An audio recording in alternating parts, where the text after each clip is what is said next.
Saya sedikit grogi sebenarnya ini. Pertama kalinya saya live di Instagram. Ini fitur yang pertama kali saya gunakan gitu. Dan saya kalau isi materi seminar atau apa biasanya langsung karena ini seminar online gitu. Baik, terima kasih. Assalamualaikum warahmatullahi wabarakatuh. Selamat malam teman-teman sekalian.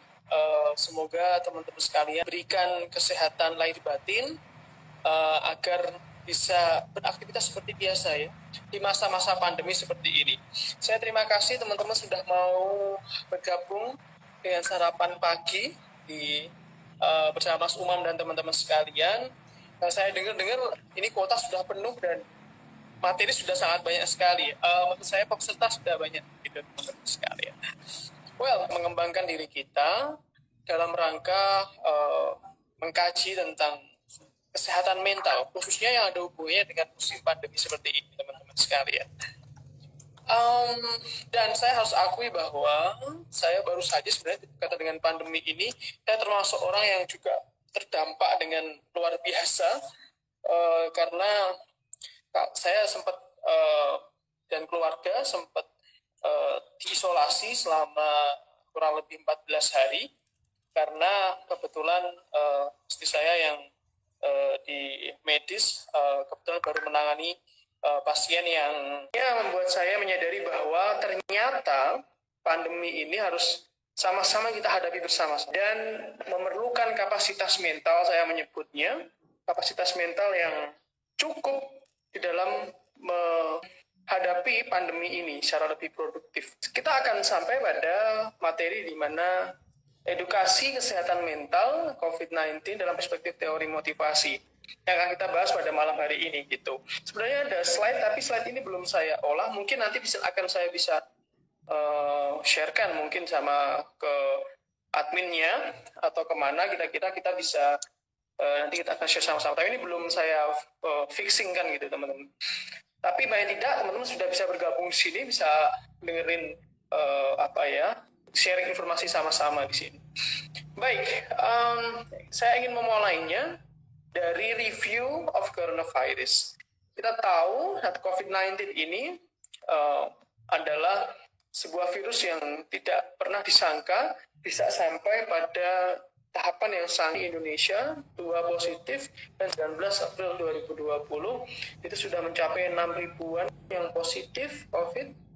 Di kota saya sendiri, di kota kecil di selatan Jawa Timur, kota Tulungagung, ini sudah mencapai berapa ya? 16 ya? 16 atau 17 yang positif teman-teman sekalian. Tapi kabar baiknya adalah mungkin kalau kita mengikuti data dari pemerintah hari ini, angka yang sembuh itu di atas dari angka yang meninggal dunia gitu. Dan itu menjadi informasi yang cukup menggembirakan bagi kita semuanya. Berharap bahwa data itu ada data yang benar gitu ya. Jangan sampai itu ada data yang kemudian yang masih ada penambahan lagi. Cukup sampai di situ saja. Oke, kita berbicara tentang konsep kesehatan mental di tengah pandemi seperti ini teman-teman sekalian. Saya harus sharing pada teman-teman ketika saya dinyatakan sebagai ODP. Kita ODP 14 hari, saya akan kasih tahu. Oke. Baik, ini adalah foto saya. Nah, ini adalah foto saya ketika saya dinyatakan ODP di awal bulan Maret ya, kalau nggak salah ya. Di pertengahan atau bulan Maret itu, di sini kami sudah diminta untuk kami diminta untuk diberi serangkaian protokol isolasi mandiri teman-teman sekalian, sampai menunggu hasil swab dari keluarga atau diri saya yang harus dikirim ke rumah sakit dan dikirim ke rumah sakit di UNER di Surabaya. Protokol isolasi mandiri seperti yang saya tunjukkan ke teman-teman sekalian waktu saya dinyatakan ODP ini teman-teman sekalian. Yang pertama adalah selalu memakai masker dan membuang masker bekas di tempat yang ditentukan. Itu yang pertama. Jadi himbauan tentang pemakaian masker sebenarnya sudah ada di protokol ketika jenengan semuanya menjadi statusnya ODP, gitu ya. Kemudian yang kedua, jika sakit ada gejala demam, flu, dan batuk, maka tetap di rumah, jangan pergi bekerja, sekolah, ke pasar atau ke ruang publik untuk mencegah penularan di masyarakat. Memanfaatkan fasilitas telemedicine, bahkan untuk berobat pun harus memanfaatkan fasilitas telemedicine atau sosial media kesehatan dan hindari transportasi publik. Beritahu dokter dan perawat tentang keluhan dan gejala serta riwayat bekerja di daerah terjangkit atau kontak dengan pasien COVID-19. Keempat adalah selama di rumah bisa bekerja dari rumah sebenarnya. Menggunakan kamar terpisah, nah ini agak berat, kamar terpisah dari anggota keluarga yang lainnya dengan jarak 1 meter dari setiap anggota keluarga. Jadi kalau satu keluarga Anda nyatakan ODP, otomatis ya itu agak sulit ya secara praktek. Kalau harus 1 meter kita masak, kita ngobrol dengan mereka, kita seperti orang yang dipasung bahasanya gitu. Tapi alhamdulillah sudah terlewati di sana. Oke. Selanjutnya adalah melakukan pengecekan suhu harian, amati batuk dan sesak nafas, hindari pemakaian bersama peralatan makan dan mandi dan tempat tidur bersama-sama, gitu ya. Dan menerapkan perilaku hidup sehat dan bersih serta mengkonsumsi makanan bergizi, mencuci tangan dengan sabun dan air mengalir dan lakukan etika batuk dan bersin. Kemudian 7, jaga kebersihan dan kesehatan rumah dengan cairan disinfektan. Selalu berada di ruang terbuka dan berjemur di bawah sinar matahari setiap pagi. Jadi harus berjemur di depan kompleks saya 15-30 menit itu. Dan terakhir adalah menghubungi segera fasilitas dan layanan kesehatan jika berlanjut seperti sesak nafas, demam tinggi dan seterusnya. Itu adalah pengalaman kami selama menjadi ODP, dan saya berharap ini nggak akan kena ke teman-teman, terutama yang ada di Jawa Tengah mungkin, yang relatif angkanya lebih rendah itu daripada di Jawa Timur mungkin. Tapi tetap kemarin Karyadi angkanya naik ya kalau bisa. Ini pesan dari teman-teman yang ada di garda terdepan, ini yang paling penting. Pesan dari teman-teman dokter, perawat, saya dipeseni di live ini juga, bahwa kalau jenengan semua ada gejala-gejala, datang ke ke fasilitas kesehatan terdekat, mungkin di rumah sakit, tolong memberikan informasi yang sejujur-jujurnya. Kalau ditanyakan Anda dari mana, kontak dengan siapa saja, maka Anda harus memberikan pernyataan yang sejujurnya. Karena kalau tidak, maka itu akan berdampak sangat luar biasa, teman-teman sekalian. Sehingga kemarin di Rumah Sakit Umum Karyadi kemarin juga kasusnya seperti itu. Jadi karena tidak jujur, akhirnya mengakibatkan positif banyak, teman-teman sekalian itu. Dan menurut pengalaman dari teman-teman, di swab itu rasanya sakitnya minta ampun ya, sampai nangis sekali. Karena kalau rapid test dianggap tesnya hanya efektifnya cuma 30% dan itu belum sangat valid, sehingga harus yang kedua, yakni lewat swab dengan seperti alat cotton bud dimasukkan ke hidung sampai hampir sini ya asalnya. Nah itu sakitnya minta ampun karena orang seperti itu dengan tidak memasukkan tangan kita sendiri, tapi dimasukkan dari petugas, teman-teman sekalian. Jadi itu menurut saya itu cukup sakit, menyakitkan, teman-teman sekalian. Tapi swab ya yang paling dianggap yang sampai hari ini paling valid, teman-teman sekalian. Atau kalau tidak, teman-teman sekalian bisa, saya kok nggak yakin ya gini-gini swab nggak bisa, karena kan tidak ditanggung oleh BPJS ya. Kalau swab harus 1,2 juta. Atau kalau rapid test, ya saya nggak tahu bayarnya berapa. Teman-teman bisa permintaan foto ronsen paru-paru ya, atau toraks ya, langsung aja kalau ada gejala apa langsung minta toraks, kira-kira nanti bisa langsung dilihat di situ ada tanda-tanda dari coronavirus itu atau enggak, teman-teman sekalian. Dan yang paling berbahaya adalah teman-teman yang OTG, orang tanpa gejala, teman-teman sekalian. Sebagai saya harus sharing karena saya dari Tulungagung. Yang rusunawanya digunakan di IAIN Tulungagung yang akan menjadi UIN Tulungagung ini, rusunawanya akan digunakan sudah digunakan sebagai ruang isolasi di sana, dan kebanyakan yang masuk di situ seperti di Wisma Atlet mungkin ya di Jakarta, itu kebanyakan dari mereka bahasanya ya, orang OTG, orang tanpa gejala, dan itu bahaya karena dia nggak merasakan sakit apapun, tapi dia ada kontak, dia tidak mengerti bahwa dirinya sebenarnya ketika di swab dia positif, maka ini bisa menulari pada orang-orang tertentu di sekitar kita yang lebih berbahaya yang ada di sana.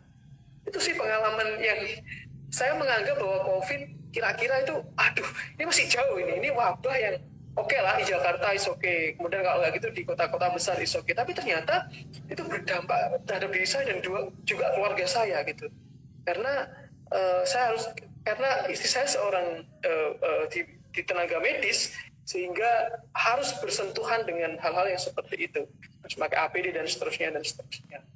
Itu yang ingin saya sampaikan tentang perkembangan COVID-19 sampai hari ini.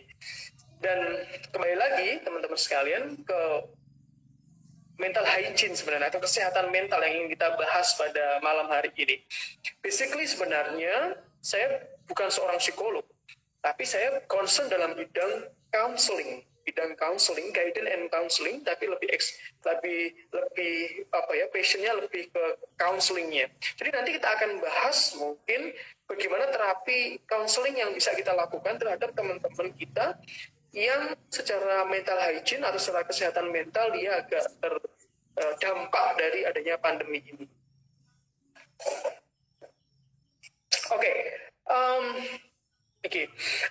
The study of COVID-19 mental hygiene. Saya menyatakan bahwasanya kita sering bicara soal kesehatan mental dan ini menjadi tren di dunia hari ini karena memang efeknya juga luar biasa, walaupun tidak terlalu nampak bagi sebagian orang karena di masa-masa awal, tapi bagi orang yang lain sudah terganggu kesehatan mentalnya itu akan sangat kelihatan sekali. Kalau kita lihat dalam kajian Kementerian Kesehatan Republik Indonesia, Kemenkes, kesehatan jiwa adalah kondisi ketika batin di dalam keadaan tentram dan tenang. Sehingga memungkinkan kita untuk menikmati kehidupan sehari-hari dan menghargai orang lain di sekitar. Ingat, ada kata-kata menghargai orang lain di sekitar. Dalam pandemi seperti ini, saya juga mengingatkan diri saya sendiri, menghargai orang lain adalah jenengan tidak terlalu overconfidence atau terlalu percaya diri bahwa Anda tidak sedang karir atau membawa virus itu, sehingga jenengan bisa membatasi gerak panjenengan dengan stay at home, kuliah di rumah, kemudian mengerjakan tugas-tugas di rumah dan seterusnya. Jangan bepergian selama tidak ada yang kira-kira sangat urgent sekali yang ada di sana. Menurut WHO, mental health didefinisikan sebagai is the level of psychological well-being or an absence of the mental illness, di mana keadaan seseorang yang mempunyai functional or satisfactory level, kepuasan emosional, dan behavioral adjustment, dan juga penyesuaian diri, perilaku penyesuaian diri yang tepat di masyarakat. Itu. Nah, dalam potensi konsen dalam bidang kesehatan mental sudah mulai memberikan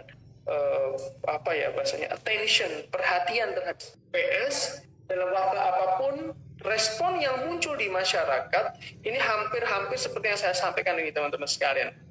Ini sering kali saya sampaikan di acara-acara yang lainnya, tapi ini menjadi hal yang penting. Apa sih yang ditakutkan masyarakat ketika dalam masa pandemi seperti ini? Apakah takutnya adalah tidak bisa bahagia bersama keluarga, tidak bisa bertemu keluarga, atau terlalu lama bertemu dengan keluarga, atau yang lainnya, nggak bisa ketemu sama teman, pasangan, pacar, mantan, kalau mantan enggak ya, dan seterusnya. Wabah yang respon yang awal dalam pandemi seperti ini kita amati sama-sama. Orang itu takut apa sih? Satu, dia takut jatuh, sakit, dan meninggal. Itu poin pertama.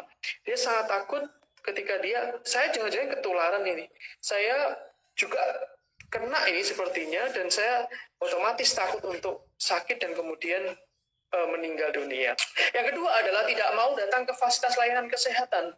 Ini yang cukup memprihatinkan. Tidak mau datang ke fasilitas layanan kesehatan karena takut tertular saat dirawat.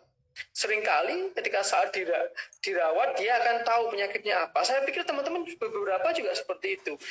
Ada mungkin di antara teman-teman sudah punya kecemasan ketika sekarang tiba-tiba saya diminta untuk kemudian dicek gula darahnya berapa, kolesterolnya berapa, kemudian tingkat stresnya berapa, dan seterusnya. Itu mungkin ada hal yang menjadi kecemasan kita masing-masing ada di sini. Selanjutnya, takut kehilangan mata pencaharian. Ini jadi respon yang wajar teman-teman sekalian.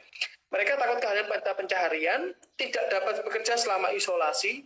Alhamdulillah kemarin sama isolasi saya juga masih bisa bekerja teman-teman sekalian. Tapi ya bagi teman-teman yang tidak seberuntung dengan saya mungkin berbeda gitu. Karena kebetulan saya adalah seorang pengajar di perguruan tinggi sehingga saya bisa melakukan kuliah online gitu.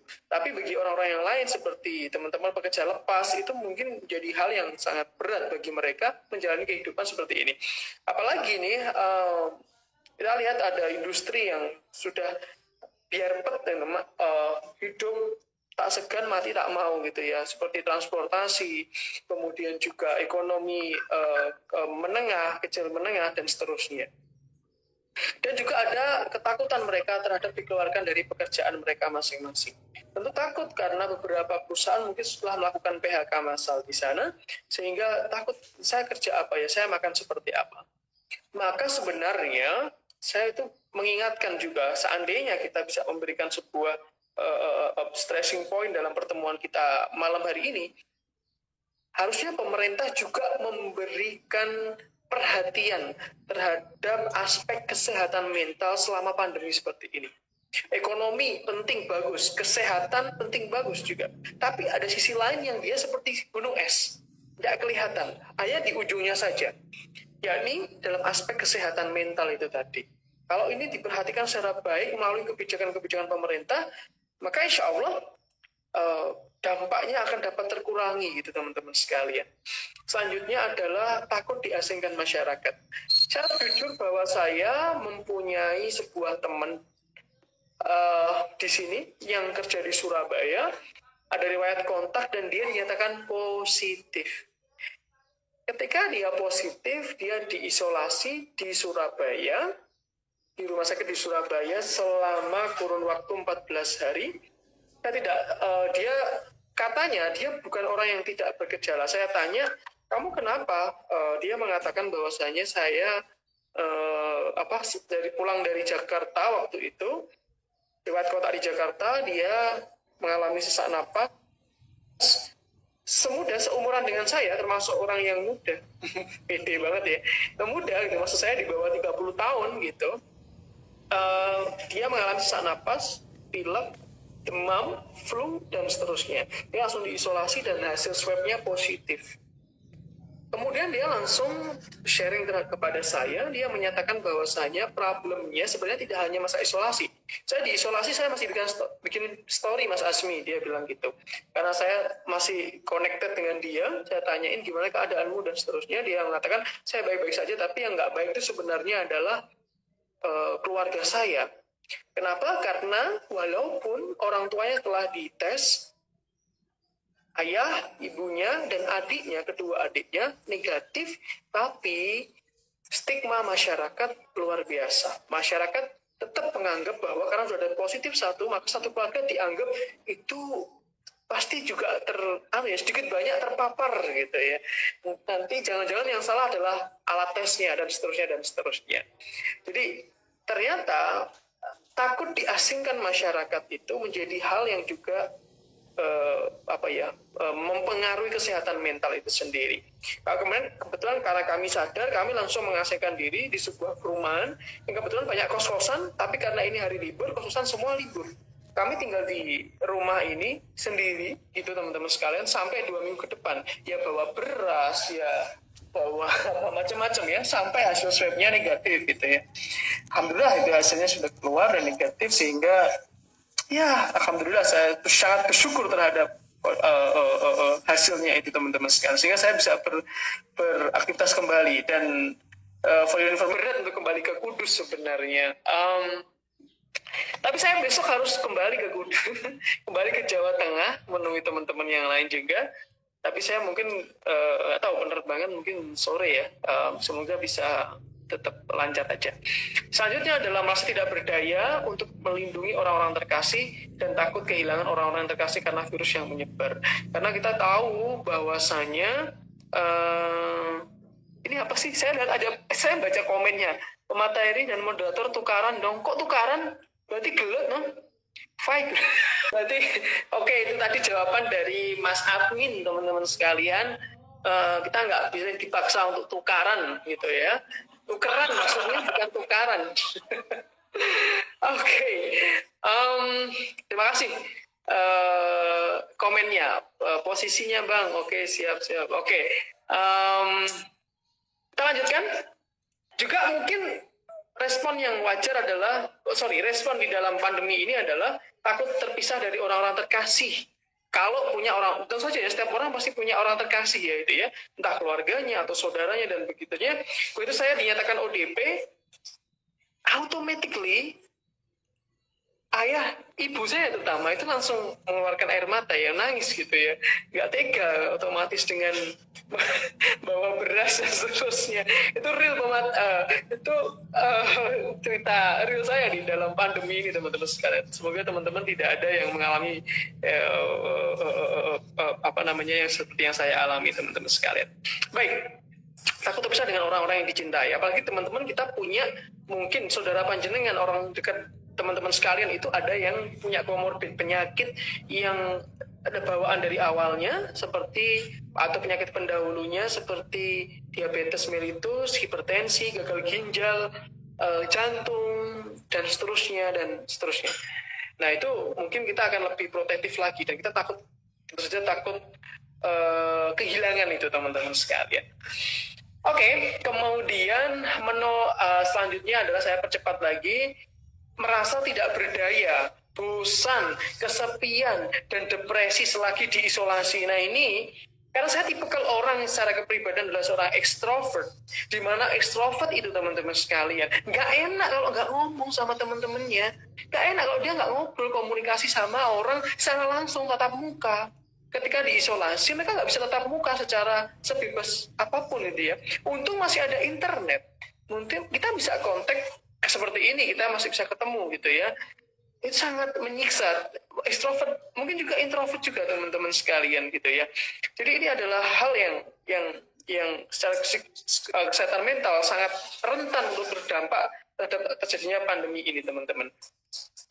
Kemudian resiko terinfeksi dan menginfeksi orang lain, terutama jika penularan COVID-nya ini tadi luar biasa ya.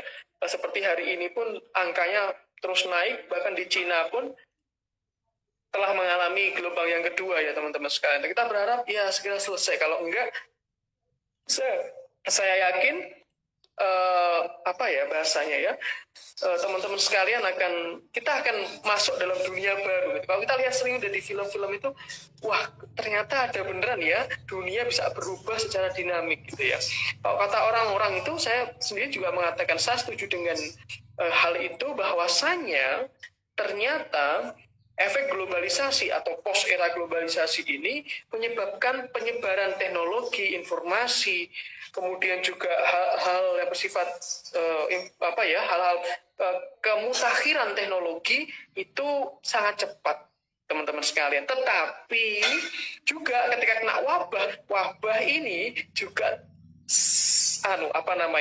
tersebar dengan sangat cepat juga teman-teman sekalian gitu. Ya ada yang komentar, saya baca, bener Pak, kami selama 27 hari isolasi menjelang rapid, badan kerasa panas, flu, sakit kepala. Pokoknya mental terpengaruh. Nah ini contoh daripada pengalaman di salah satu komentator kita ya teman-teman, komentator peserta atau teman-teman yang lainnya ya, yang saya sendiri ketika saya harus menemani swab, saya menyatakan wah ini sepertinya gimana ini ya, rasanya seperti apa ya gitu ya, dan pasti ada kecemasan tadi ya. Kita ada psikosomatis namanya, nanti kita akan bahas itu secara sekilas psikosomatis, karena nggak mungkin saya jelaskan secara sangat detail. Kalau sangat detail ya kita akan kuliah selama 24 SKS. Kasihan ya ini, kasihan Mas Umam nanti. Oke, selanjutnya adalah apa lagi ini ya, resiko penurunan kesehatan fisik. Ini yang penting, ini yang kita harus amati, karena jenengan semuanya saya anggap yang bergabung dalam forum kita adalah orang-orang yang punya perhatian khusus, orang-orang yang punya edukasi yang baik terhadap adanya virus ini teman-teman sekalian. So, ada resiko penurunan fisik, kesehatan fisik dan jiwa, pada kelompok-kelompok orang yang rentan, seperti satu, orang yang lanjut usianya. Kemudian yang kedua adalah penyandang disabilitas, teman-teman sekalian. Dan ketiga adalah itu ya yang paling penting. Yang ketiga adalah anak-anak kecil, kira-kira gitu ya. Anak-anak yang di bawah umur yang cukup rentan untuk bisa terkena dengan itu, teman-teman sekalian. Jadi itu respon-respon umum yang wajar, teman-teman sekalian. Dan saya sebenarnya cukup mendukung acara seperti ini. Semakin sering sebenarnya semakin hal yang kita tuh pengennya gitu ya, teman-teman. Audien itu bisa ngomong sekalian, nggak hanya ngetik, ngomong sekalian. Jadi banyak layar nih gitu. Kira-kira ketika Pak Jokowi seperti video conference sama Pak Menterinya itu muncul wajahnya. Saya juga sama. Saya juga pengen kayak gitu. Saya juga nggak melihat wajah moderatornya terus. Lihat wajah moderatornya teman-teman sekalian gitu ya, teman-teman sekalian. Oke. But it's okay. Karena keterbatasan ini yang membuat kita harus menyesuaikan diri dengan sangat baik di sana. Oke. Nah, sebenarnya kalau kita belajar tentang potensi gangguan kesehatan mental saat pandemi seperti ini, maka kita bisa tarik garis benang merahnya, teman-teman sekalian. Yang pertama, orang yang dia terpapar terhadap kesehatan mentalnya dia karena COVID itu, dia akan mengalami anxiety, kecemasan. Kecemasan itu sebenarnya wajar. Kecemasan itu akhirnya memicu hormon kortisol yang memicu stres itu tadi. Kecemasan menyebabkan stres. Stres yang berlebihan membuat keseimbangan hormon dan juga keseimbangan tubuh menjadi berubah.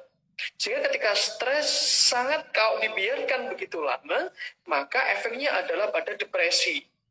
Kalau sudah depresi, maka sangat dekat dengan titik terakhir, yakni suicide atau bunuh diri, teman-teman sekalian. Pertanyaannya sekarang, sampai hari ini sudah ada nggak orang-orang yang bunuh diri yang kira-kira tapi Zoom, saya baca, sorry mohon maaf, tapi Zoom nakutin gitu. Emang lihat penampakan ya di Zoom ya. Oke, lanjut lagi, mohon maaf gitu ya. Sampai hari ini pun sebenarnya angka bunuh diri belum dirilis secara resmi karena akibat COVID ini, teman-teman. Kalau ada angka bunuh diri yang cuma lumayan signifikan, ya harus signifikan. 1 orang, 2 orang korban pun itu menjadi hal yang sangat perlu bisa. Ya mohon maaf tadi. Oke, saya harus ulangi tadi bahwa ada 3 hal upaya pengobatan dan terapi dalam masa-masa orang kesehatan dengan kesehatan mental. Kayak konsekuensinya di konseling. Yang pertama bisa melalui terapi psikologis, melalui asesmen yang ketat. Teman-teman bisa download, bisa mengunduh di App Store atau di iOS, teman-teman sekalian, aplikasi Sehat Jiwa dari Kementerian Kesehatan resmi. Teman-teman bisa download itu, coba di sana ada banyak konten-konten yang berisi tentang panduan kita untuk bisa lebih terdorong sehat secara jiwa kita. Kedua adalah dengan cara konseling. Kalau konseling bagi teman-teman yang concern dalam bidang konseling, nanti mungkin bisa kuliah lebih jauh ya, atau kita buat pertemuan yang lain ya. Saya menyimpulkan saya melihat ada tiga menurut saya pendekatan yang sangat cocok. Yang pertama, CBT melalui dengan tekniknya cognitive restrukturisasi kognitif, dan juga tough stopping atau stop berpikir. Kedua, pendekatannya adalah behavioral. Dengan tekniknya adalah untuk kasus-kasus fobia dan OC dan seterusnya melalui desensitisasi sistematis. Kemudian yang ketiga, REBT, Rational Emotive Behavioral Therapy. Banyak orang-orang yang di masa pandemi seperti ini mengalami keyakinan yang irasional tentang hal-hal yang saya takut apa, pakai apa, dan seterusnya. Ini termasuk dalam keyakinan yang irasional. Maka sebagai seorang konselor, atau seorang psikolog atau yang concern dalam bidang kesehatan mental dan kesehatan jiwa, teman-teman bisa pakai REBT ini dengan teknik disputing, verbal shock, dan relaksasi. Nah, itu yang penting di sana. Atau yang ketiga, yang ingin saya sarankan, teman-teman bisa memakai mindfulness. Bagi teman-teman yang bukan ahli dalam bidang itu, atau tidak pernah belajar tentang counseling, teman-teman bisa belajar tentang mindfulness. Seperti yang saya ceritakan dulu, saya pernah belajar oleh seorang profesor dari Monash University ketika kami bertemu di Kuala Lumpur. Kita belajar bareng-bareng tentang mindfulness, isinya macam-macam, seperti meditasi, yoga, pendekatan spiritual kalau di Islam, di teman-teman Muslim melalui zikir, kemudian terapi syukur dan seterusnya. Kalau teman-teman yang di Nasrani mungkin dengan menyanyikan kidung dan seterusnya dan seterusnya. Saya pikir 3 hal ini yang penting, terapi psikologis seperti yang dialami yang sama teman-teman sekalian, kemudian counseling, ada 3 pendekatan tadi, CBT, behavior, dan RBT. Yang ketiga adalah mindfulness. Saya pikir ini 3 hal yang bisa kita lakukan sebagai orang yang concern dalam bidang kesehatan jiwa untuk bisa memberikan dampak yang lebih pada diri kita sendiri dan bagi orang lain. Lebih jauh, panjenengan semua bisa searching itu. Atau nanti kita bisa buat forum yang lainnya ya. Pak, kami mau belajar CBT nih, mau belajar counseling nih, mau belajar behavioral nih, atau belajar RBT. Nanti Mas Umam biarkan nanti sama teman-teman sarapan pagi YouTube yang subscribernya sudah 1,2 juta, itu nanti silakan membuat acara seperti ini. Nah, nanti saya ya juga akan bisa mungkin sharing ya kepada teman-teman sekalian terhadap 3 pendekatan yang seru kalau kita ulik-ulik di masa pandemi seperti ini. Nah, hubungannya apa? Sekarang kita lihat di dinamika dinamika masyarakat kita. Secara langsung, kalau kita bicara soal motivasi, maka sebenarnya adanya pandemi ini akan berdampak kepada apa bahasanya ya? Kalau di teorinya Maslow ada hierarki kebutuhan, itu bisa terhantam dengan adanya pandemi seperti ini. Mengapa? Kalau kita tahu urutan di Maslow, teman-teman sekalian, mulai kebutuhan psikologi, kemudian fisiologi, kebutuhan keamanan, sosial, penghargaan, dan aktualisasi diri kan gitu kan, kalau kita tahu sana, itu bisa agak kacau dengan adanya pandemi ini, teman-teman sekalian. Mengapa? Karena menurut saya, menurut kajian saya, safety, keamanan menjadi hal yang utama juga bagi orang-orang, terutama di orang-orang yang paham tentang bahaya ini, teman-teman sekalian. Safety needs bisa masih naik ke paling atas di sana, teman-teman. Jadi kebutuhan rasa keamanan agar tidak tertular dan tidak menularkan pada orang lain menjadi kebutuhan yang utama di sana. Tapi juga bagi orang-orang tertentu yang mungkin mungkin dari garis menengah ke bawah secara ekonomi, maka mereka akan mengalami juga kebutuhan fisiologinya yang sangat mendesak, sehingga itu bisa naik ke dalam kebutuhan yang paling puncak di sana, teman-teman sekalian, di dalam proses pandemi yang seperti ini. Jadi dinamika dalam hierarki Maslow bisa sangat terdampak dengan adanya pandemi seperti itu, teman-teman sekalian. Maka saya juga ingatkan, karena kemarin ini ada beberapa teman-teman dari Malang, dari Jogja, yang kemarin baru viral banyak kasus kejahatan, benar ya, meningkat di kota-kota besar, terutama di Malang yang kemarin itu lagi viral banget karena bersamaan. Saya mengingatkan diri saya sendiri dan juga teman-teman sekalian agar teman-teman sekalian itu berhati-hati, jangan lupa, jangan sampai lengah. Salah satu efek dari pandemi seperti ini karena dia zamannya seperti ini, plus juga banyak kemarin itu yang katanya napi yang dilepaskan, betul ya, karena adanya keringanan dari Kemenkumham, teman-teman sekalian, itu akan berdampak pada masyarakat juga. Saya tidak tahu, tapi fakta ini cukup mengerikan karena kalau di Malang, teman-teman sekalian dari Malang yang lebih bisa bercerita nanti, itu kejahatannya beruntun, banyak sekali teman-teman di sana, dan saya takutnya adalah efek dari pandemi ini, sehingga teman-teman sekali hati-hati dalam rangka menjaga dirinya masing-masing. Jangan memakai perhiasan yang terlalu mencolok, tidak usah memakai sesuatu hal yang kira-kira terlalu mencolok bagi orang lain. Juga perlu hati-hati dalam mengatur gadgetnya, kemudian jangan HP-an di jalan, tiba-tiba nanti tabnya dari belakang dijamin dan seterusnya, kemudian ada kendaraan yang harus dijaga dan seterusnya. Boleh teman-teman sekalian itu wajib waspada di masa pandemi seperti ini, tapi jangan sampai fobia atau berlebihan, teman-teman sekalian. Boleh waspada tapi jangan sampai panik, teman-teman sekalian. Nah, oke.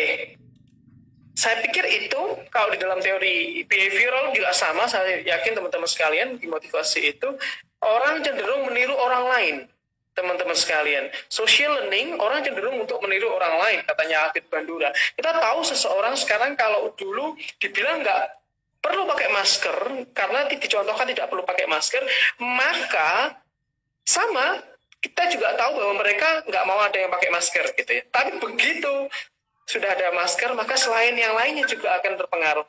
Ada orang yang kemudian ternyata, oh orang itu terkena COVID karena dia bersinggungan dengan orang tenaga medis. Maka akhirnya itu membuat orang-orang juga takut kontak dengan tenaga medis. Padahal kan tidak selalu seperti itu.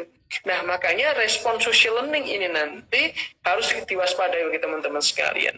Ini ada beberapa komen yang di Pati juga ada yang nangkep ngerampok. Nah, hati-hati teman-teman sekalian. Ada lagi yang komen di Malang juga sama.